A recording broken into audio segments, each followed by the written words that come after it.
السلام عليكم ورحمة الله وبركاته. قرأت المنشور اللي كتبه الأخ أصيل فدعة،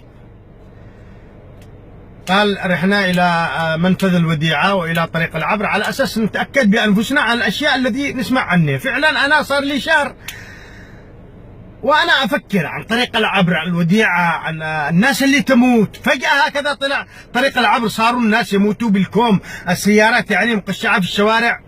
فقال جئنا على وضع بائس، قلة حياء، قلة أدب، سرقة، نصب، اغتيال، سماسرة، ما فيش احترام لأحد، ما فيش طريق العبر كذلك، يعني شيء مأساوي.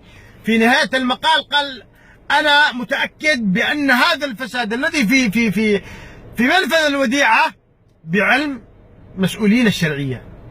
وأنا أقول لك يا أخ أصيل، لكثير من اليمنيين لا زالوا يفكروا بأن الشرعية هذه ملك منزل من السماء. الشرعية كل إنسان حرامي، سارق، نصاب، قليل حياء، قطاعين الطرق، سفاكين الدم، دخلوا تحت مظلة اسم الشرعية. هم عصابة، الشرعية هم عصابة، استولوا على ثروات الوطن، على ثروات البلاد وإيراداتها، وحطوها تحت تصرفاتهم ومنعوا الشعب. كنا نعاني من سارق واحد صرنا بمليون سارق، كنا نعاني من فاسد واحد صرنا بمليون فاسد، كنا نعاني من قاتل واحد صرنا بمليون قاتل.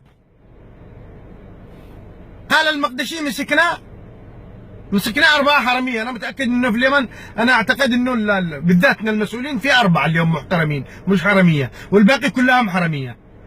200,000 جندي في مارب ياكلوا ويشربوا ويناموا.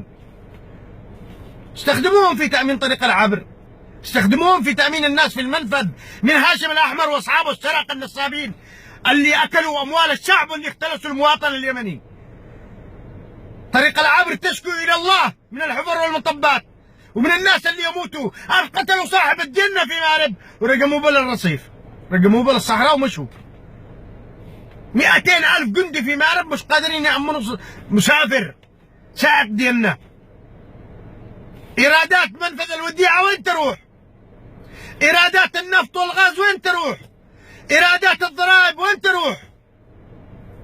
استولت عليها عصابة الشرعية، عصابة الشرعية استولت عليها وحطت يدها على موارد البلد ومنعوا الشعب، والشعب أمامهم يموت جوع، يموت مرض، وهم أبدا حتى رواتب الناس مستحيل يصرفوها.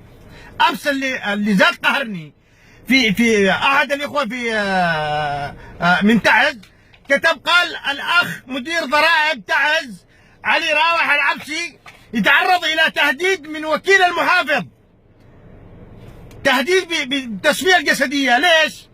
لأنه مدير الضرائب يورد الضرائب لتعز. شفتم يا أصحاب تعز؟ شفتم؟ تعز محاصرة ل2 واصحاب تعز عايشين على الصدقات وعلى الجمعيات الخيرية، والعبسي يورد الضرائب لتعز لعدن. ليش تورد الضرائب لعدن؟